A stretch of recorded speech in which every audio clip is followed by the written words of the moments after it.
Hello students, आज के इस वीडियो में हम सांख्यिकी से संबंधित एक टॉपिक का अध्ययन करने वाले हैं जिसे द्विपद बंटन के नाम से जाना जाता है। द्विपद बंटन के बारे में हमने पिछले 3 वीडियो में यह जाना कि द्विपद बंटन का विस्तार किस प्रकार से किया जाता है, किस प्रकार से इसके सवालों को हल किया जाता है और द्विपद बंटन में अचर मूल्यों की गणना किस प्रकार से की जाती है। उसी क्रम में आज के इस वीडियो में हम ये जानेंगे कि द्विपद बंटन के माध्यम से वास्तविक आवृत्ति और अवलोकित आवृत्ति में तुलना करके किस प्रकार से ये देखा जा सकता है कि जो हमने निकाला है और वास्तव में निकाला है उसमें अंतर सार्थक है या नहीं है। उसके लिए हम 2 विधि प्रयोग में ले सकते हैं। एक तो बिंदु रेखीय विधि के माध्यम से हम दे सकते हैं सरल रेखा उपनति मूल्य, ओरिजिनल और हमारे द्वारा द्विपद बंटन के द्वारा निकाली गई आवृत्तियों में आपस में तुलना करके कर सकते हैं। और दूसरा, जैसा कि हम पहले से कर चुके हैं, काई वर्ग परीक्षण के माध्यम से भी हम वास्तविक आवृत्ति व अवलोकित आवृत्तियों में तुलना करके शून्य परिक्रमा यानी दोनों में अंतर शून्य है या अंतर सार्थक है इसका पता कर सकते हैं। तो इस वीडियो में हम ये जानेंगे कि द्विपद बंटन के माध्यम से वास्तविक आवृत्ति व अवलोकित आवृत्ति में अंतर करके हम दोनों की स्थिति में शून्य परिकल्पना सत्य है यानी दोनों के स्थिति में अंतर शून्य है या अंतर सार्थक है इसके बारे में जानकारी प्राप्त कर सकते हैं। तो देखिए हम करते हैं। मान लीजिए 5 सिक्के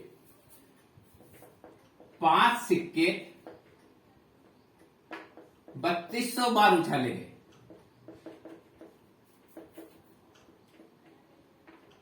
पांच सिक्के 3200 बार उछाले गए वह निम्न परिणाम प्राप्त हुए।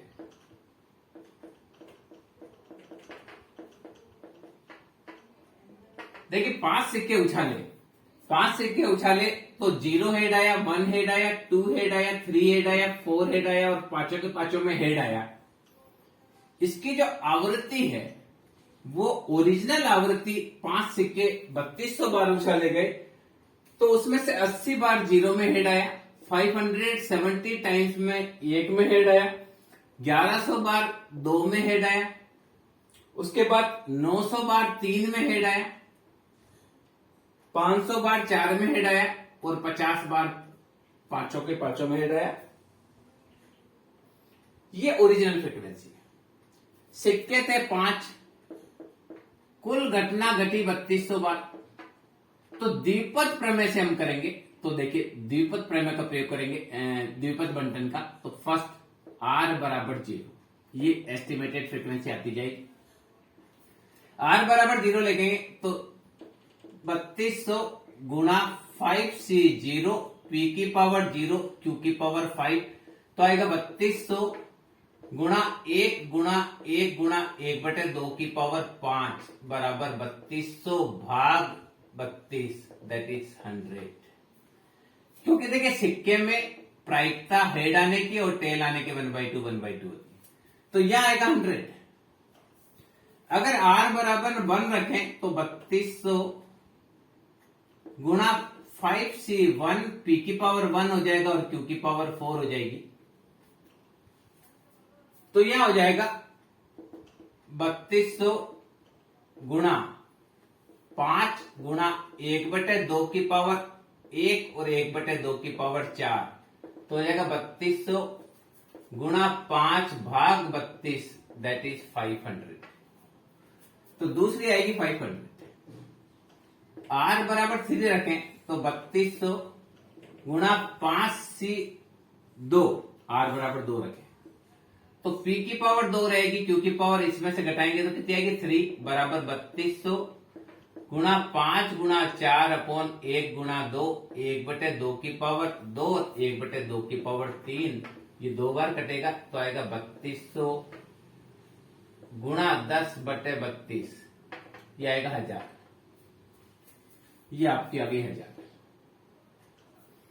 R बराबर 3 रखेंगे तो आएगा 3200 गुणा 5C3 P की पावर 3 आ जाएगी, Q की पावर 2 हो जाएगी तो आएगा 3200 गुणा 5 गुणा 4 अपॉन 1 गुणा 2, 1/2 की पावर 3 और 1/2 की पावर 2, तो आएगा 3200 गुणा 10 divided by 32, that is 1000। R बराबर 4 रखेंगे तो आएगा 3200 गुणा 5c1 p की पावर 5c4 p की पावर 4 हो जाएगा, q की पावर 1 रह जाएगी, तो आएगा 3200 गुणा 5/1, 1/2 की पावर 4 और 1/2। ये देखिए 2 की पावर 5 है ना, तो इसका मान होगा 32। देखिए यहाँ पे भी 2 की पावर 5 है, यहाँ 4 और 1 5 है, यहाँ 2 3 और 2 5 है, तो इसलिए हम 32 कर रहे हैं। तो आएगा 3200 गुणा 5 अपॉन 32, ये आएगा 500, ये आएगा 500। और r बराबर 5 लेंगे तो आएगा 3200 गुणा 5c5 p की पावर 5 q की पावर 0, तो 3200 5c5 का मान 1 गुणा 1/2 की पावर 5 और पावर का 0 का मान 1, तो आएगा 3200 भाग 32, ये आएगा 100। तो ये हमारी देखिए एस्टिमेटेड फ्रीक्वेंसी आ गई। ये हमने निकाला, किससे निकाला? द्विपद बंटन से हमने एक आवृत्ति निकाली। अब देखिए इसमें काई वर्ग परीक्षण का प्रयोग करके हम देखेंगे कि वास्तव में सिक्का ऐसा तो नहीं है कि कहीं उसमें हेड ही ज्यादा आ रहा हो या टेल ही ज्यादा आ रहा हो, यानी सिक्का संतुलित नहीं होगा, तो अभी पता चल जाएगा। तो यह देखिए F0 माइनस FE काई वर्ग परीक्षण के लिए निकालते हैं, तो आएगा माइनस का 20 माइनस प्लस का 70, 100 माइनस का 100, 0 माइनस का 50। तो ये देखिए 100 से 100 गया, 50 से 50 गया। F0 माइनस FE का स्क्वायर तो आएगा 400 4900 10,000 10,000 02500। काई का स्क्वायर F0 माइनस FE का स्क्वायर डिवाइडेड बाय FE। तो क्या करेंगे, 400 में 4 का भाग देंगे, तो 400 डिवाइडेड बाय 100, पहला आ गया 4, 4900 डिवाइडेड बाय 500, 49/5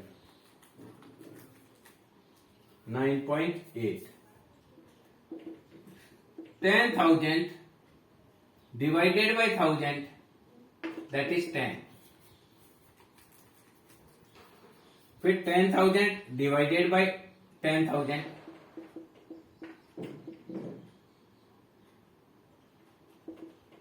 10,000 divided by 1000, फिर 10 आया। 0 divided by 500, that is 0। 2500 divided by 100, that is 25।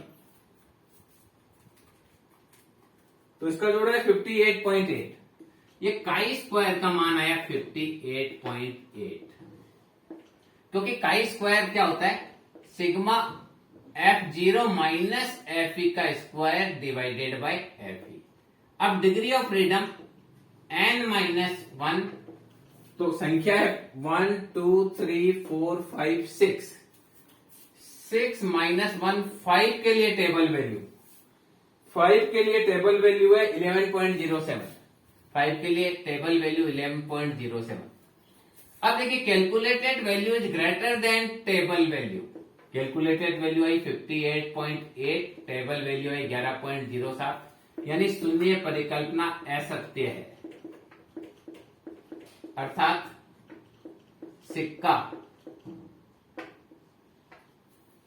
संतुलित नहीं है।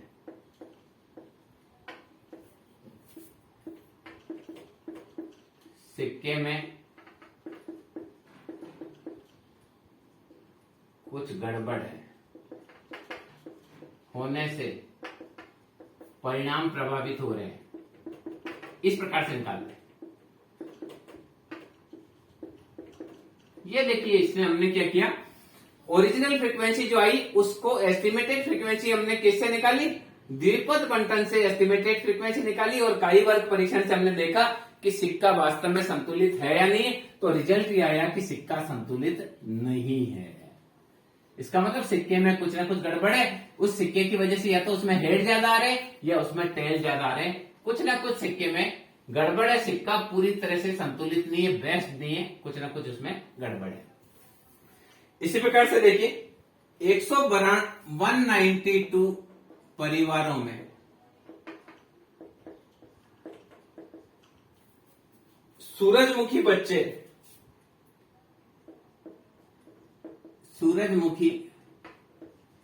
बच्चों के जन्म पर परीक्षण किया गया।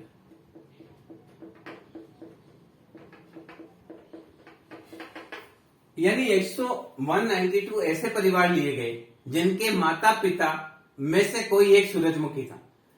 उनके बच्चों पर परीक्षण किया गया। प्रत्येक परिवार में 3 बच्चे थे, में से निम्न परिणाम प्राप्त हुए।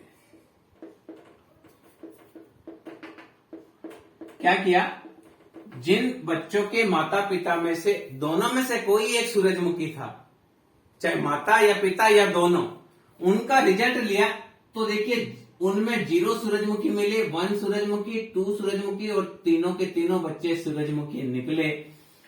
77 परिवार ऐसे थे जिनमें बच्चों में सूरजमुखी नहीं हुए, कोई भी बच्चा सूरजमुखी नहीं हुआ। 90 ऐसे परिवार है जिसमें एक बच्चा सूरजमुखी हो गया। 20 ऐसे परिवार है जिसमें 2 सूरजमुखी हो गए। 5 परिवार ऐसे रहे जिसमें 3 बच्चे, तीनों बच्चे सूरजमुखी हो गए। क्या है सवाल? है 192 ऐसे परिवारों को लिया गया जिसमें माता या पिता में से कोई एक सूरजमुखी या दोनों सूरजमुखी थे।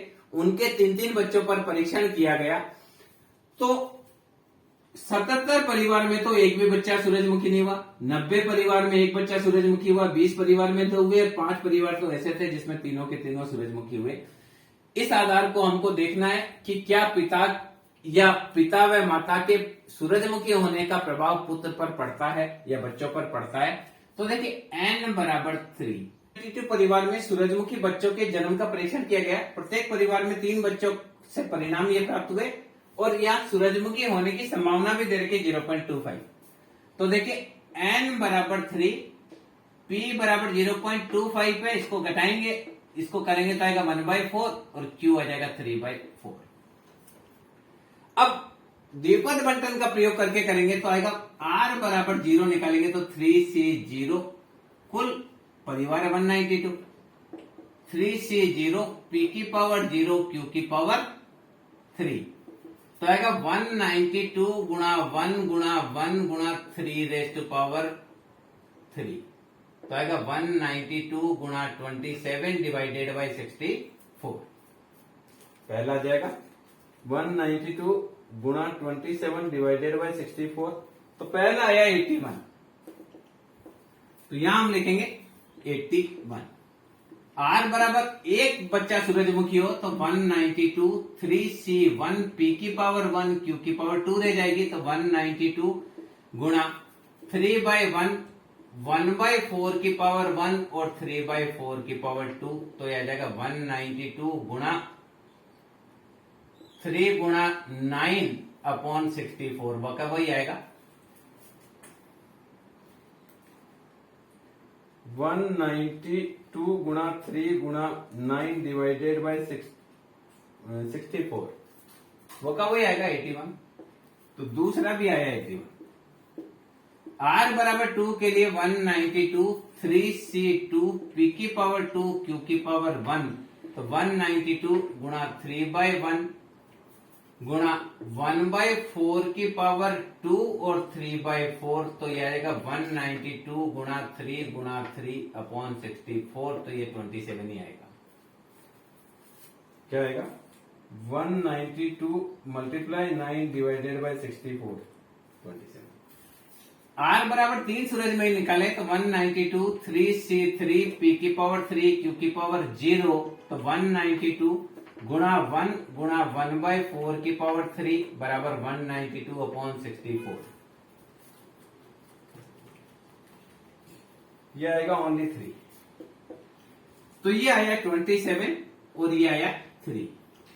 ये हमने क्या किया, द्विपद प्रमेय का प्रयोग करते हुए 3 में से 0 सूरजमुखी होने की संभावना, 3 में से 1 सूरजमुखी होने वाले परिवारों की प्रत्याशित आवृत्ति, 3 में से 2 की प्रत्याशित आवृत्ति, और ये टोटल मिलाकर ये भी 192 आएगा, ये भी 192। अब हम काई स्क्वायर का प्रयोग करके ये देखेंगे कि वास्तव में जो अवलोकित आवृत्ति है और हमने जो निकाली है, वास्तव में जो अवलोकित आवृत्ति है और एस्टिमेटेड फ्रीक्वेंसी में कोई अंतर है या नहीं है। तो ओरिजिनल माइनस एस्टिमेटेड, माइनस का 4, माइनस का 9, प्लस का 9, प्लस का 7, प्लस का 2, 9 और 2 11, 11 बराबर आ रहा है। ओरिजिनल माइनस एस्टिमेटेड का square that is 16, 81, 49, 4। Frequency original minus estimated का स्क्वायर डिवाइडेड बाय एस्टिमेटेड। तो हम 16 में 16/81 करेंगे, 81/81 करेंगे, 49/27 करेंगे और 4/3 करेंगे। ये इनका बात। तो पहला 16 डिवाइडेड बाय 81, तो पहला आपका हो गया 0.1975, दूसरा हो गया 1.000, 49 divided 27 that is 1.1848, 1.8148, 4/3 1.333।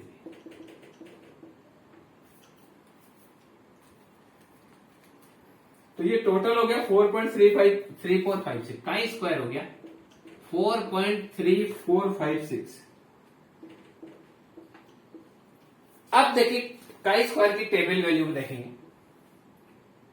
Degree of freedom होएगा यहां 1 2 3 4, तो 4 - 1 बराबर 3 के लिए आता है 7.3 के लिए आता है। अगर 3 है तो 7.815। Calculated value is less than table value, क्योंकि ये तो आई है 4.3456 और ये 7.815, अतः शून्य परिकल्पना सत्य है।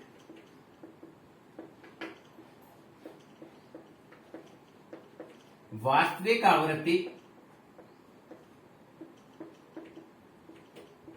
व अवलोकित आवृत्ति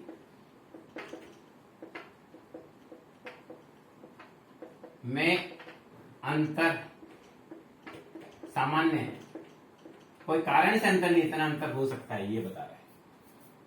इस प्रकार से देखिए कई वर्ग परीक्षण का प्रयोग करके हमने देखा कि ये जो रिजल्ट आया है ये इसमें और इसमें कोई बहुत ज्यादा अंतर नहीं है। इस प्रकार से द्विपद प्रमेय का प्रयोग करके भी हम क्या कर सकते हैं, हम वास्तविक आवृत्ति व अवलोकित आवृत्ति की तुलना कर सकते हैं। पहले हमने कई वर्ग परीक्षण में 9 वर्ग सारणी के माध्यम से अवलोकित आवृत्ति बनाना सीखा था, या फिर समांतर माध्य के माध्यम से अवलोकित आवृत्ति बनाना सीखा था, या हम बाइनोमियल डिस्ट्रीब्यूशन के माध्यम से भी अवलोकित आवृत्ति कर सकते हैं। एक क्वेश्चन और करते हैं। 8 सिक्के 256 बार उछाले जाते हैं।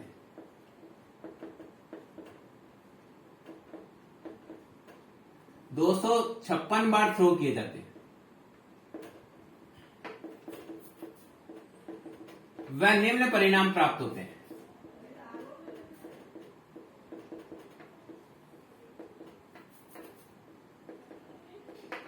देखिए क्या है, 8 सिक्के उछाले गए तो 0 हेड आया, 1 हेड आया, 2 हेड आया, 3 हेड आया, 4 हेड आया, 5 हेड आया, 6 हेड आया, 7 आया और 8 हेड आया। वास्तव में जब हमने सिक्के उछाले तो ओरिजिनली 0 बार हेड आया 2 टाइम्स, ये आया 6 टाइम्स, फिर ये आया 38 टाइम्स, ये आया 52 टाइम्स,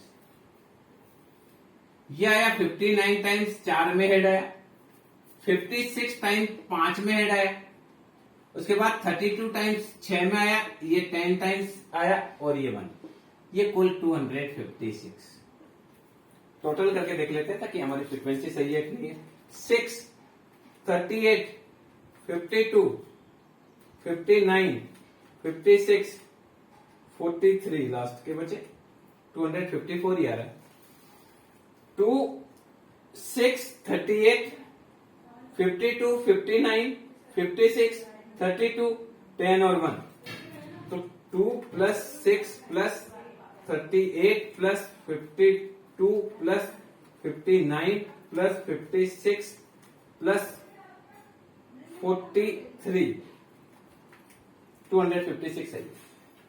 अब देखिए n बराबर 8 है, सिक्के में हेड आने की प्रायिकता 1/2 और टेल आने की प्रायिकता भी 1/2, तो 8 सिक्के हैं, 8 सिक्के में r बराबर 0 हेड ला, तो आएगा 256 मल्टीप्लाई 8c0 p की पावर 0 तो q की पावर 8, तो आएगा 256 मल्टीप्लाई 8c का मान p की पावर 0 का मान 1/2 की पावर 8 बराबर 256, और 2 की पावर 8 भी 256 होती है। फर्स्ट आया 1, एस्टिमेटेड फ्रीक्वेंसी यहां आई 1, R बराबर हम 1 रखें तो 256 गुणा 8c1 p की पावर 1 q की पावर 7 रह जाएगी, तो आएगा 256 गुणा 8/1 गुणा 1/2 की पावर 1 और 1/2 की पावर 7, तो आएगा 256 मल्टीप्लाई 8/256, तो ये आएगा 8। R बराबर 2 लें तो 256 गुणा 8c2 p की पावर 2 हो जाएगी, q की पावर 8 में से 2 गए 6, तो अगर 256 गुणा 8 गुणा 7 अपॉन 1 गुणा 2, 1/2 की पावर ये 2 है और 1/2 की पावर ये 6 है, तो वापस 1/2 की पावर 8 ही रहेगी, तो आएगा 256 multiply 28 upon 256, that is 28। R बराबर 3 रहे तो 256 गुणा 8c3 p की पावर 3 आएगी, तो q की पावर 8 में से 3 जाएगी 5, तो आएगा 256 गुणा 8 गुणा 7 गुणा 6 गुणा 1 गुणा 2 गुणा 3, 1/2 की पावर आएगी यहाँ पर 3 और 1/2 की पावर आएगी यहाँ पर 5, तो ये आएगा 256 गुणा 56 अपॉन 256, ये आपस में कटेंगे तो 56 आएगा, तो ये आएगी 56।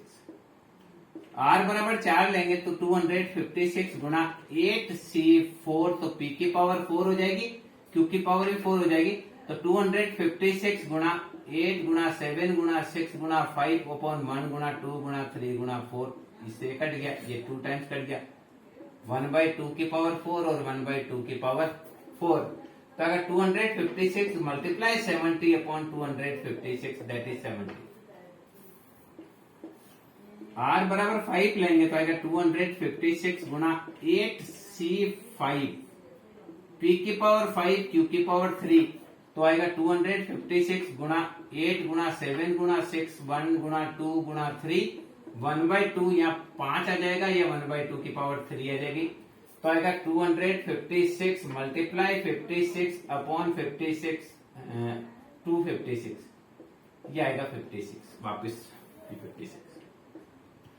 R बराबर 6 लेंगे तो 256 गुणा 8c6 p की पावर 6 q की पावर 2, तो 256 मल्टीप्लाई 8 गुणा 7 1 गुणा 2 1/2 की पावर यहाँ 6 है और ये 1/2 की पावर 2 है, कुल मिलाकर 8 है, तो 256 multiply 28 upon 256, that is 28।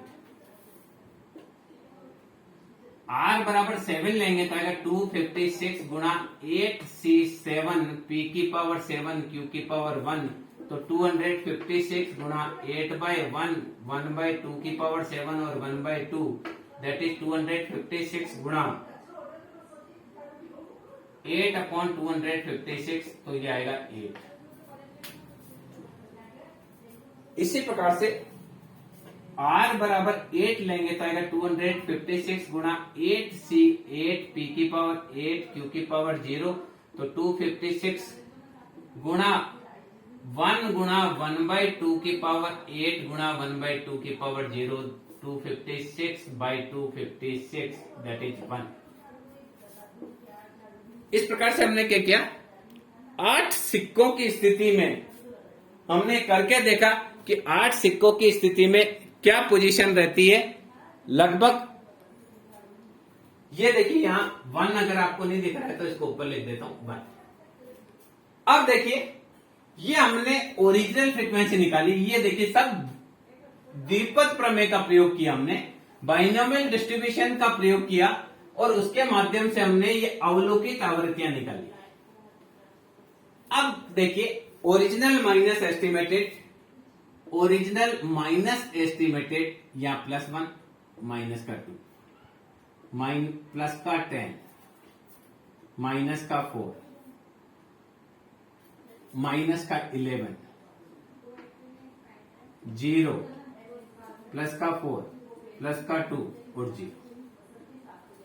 Count करके देखेंगे 6 10 16 17 11 15 17 F0 माइनस FE का स्क्वायर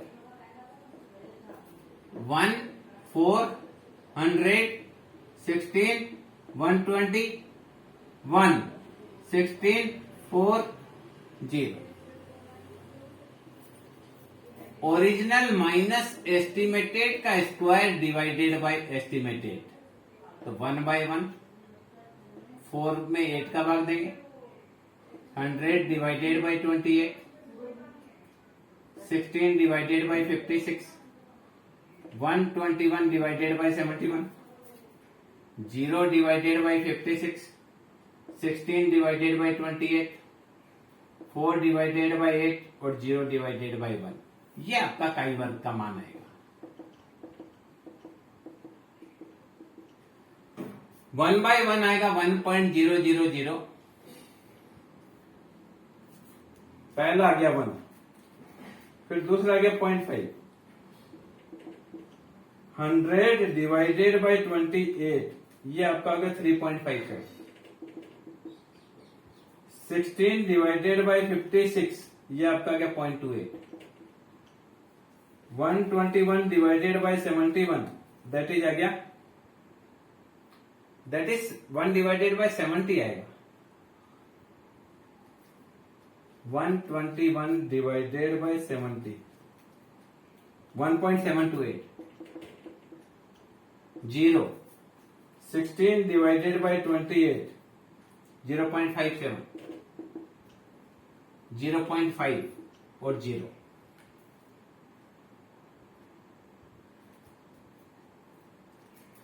पहला आया 1 0.5 3.57 0.28 1.728 0.57 0.5, टोटल आया 10.1298, काई स्क्वायर है 10.1298, तो काई वर्ग का मान आया 10.1298।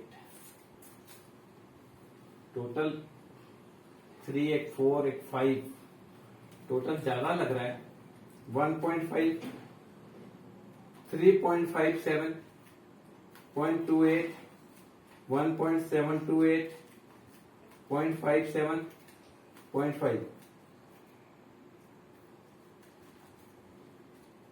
1.5, कोई पॉइंट दबने में प्रॉब्लम आ रहा है। 0.28 1.728 0.57 0.5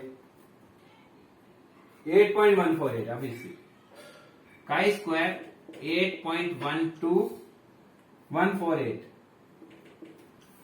तो आया 8.148। डिग्री ऑफ फ्रीडम हो जाएगा, कुल संख्या 9 है, 0 से लेके 1 2 3 4 5 6 7 8 9, तो 9 - 1 that is n-1 that is 8 के लिए जो टेबल वैल्यू है वो दे रखिए 15.507। क्या दे रखी टेबल वैल्यू? 15.507। अब देखिए कैलकुलेटेड वैल्यू से टेबल वैल्यू ज्यादा है, क्योंकि ये तो आया 8.148 और ये आया 15.507। इसका मतलब शून्य परिकल्पना सत्य है, यानी जो अंतर आया ना, ये अंतर आया, ये अर्थहीन अंतर अर्थहीन है।